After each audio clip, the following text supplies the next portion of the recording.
guys, good morning. To this video guys, magluluto tayo ng kamuti yam salad. Ayan, mainam ito sa mga may diabetic at saka mga anemic guys. So, tuloy-tuloy tayo, samahan niyo ako sa aking pagluto. Ayan guys, ginupit lang natin yung kamuti leaves.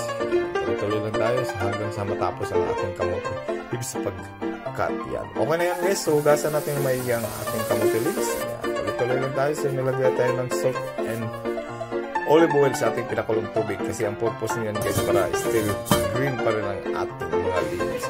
Tuloy lang tayo. So ilagay na natin ngayon ang ating kamuti leaves.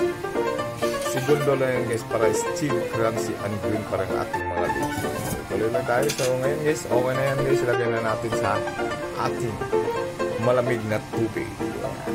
O diba guys, para talagang green na green pa rin.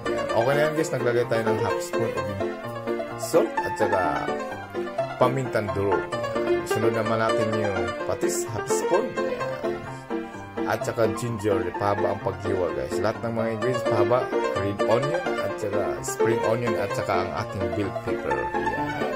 O diba guys? Haluin lang natin guys sa lahat ng mga aromatic para sungo talaga. Naglagay din ako ng sesame oil, pang pabango guys, parang ikaw lang laging mabango.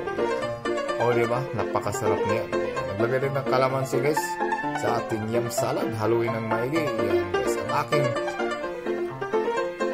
twist guys, presenting delis. Yan. O diba guys, napakasarap. Kung paano ko ginawa guys, paano ko pag-toast yan, abangan nyo guys. Haluin lang guys, pag naghalo ka ng mga pag-ibig mo unang panahon.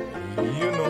O diba, napakasarap. Ayan ang aking plate presentation. Kung bago ka lang sa channel guys, Pinoy Living, like, share, and subscribe. Sa FB naman guys, Arnold Bitanyo. Sa atin ang FB page guys, Pinoy Living 2S. Yan guys. Okay guys, all done ang ating yam salad. Yan ang aking paggawa ng delis toast guys. Ginamitan natin air fryer. Yan. Sa pamagitan ng 3 minutes lang yan guys ang ating pag-toast niya.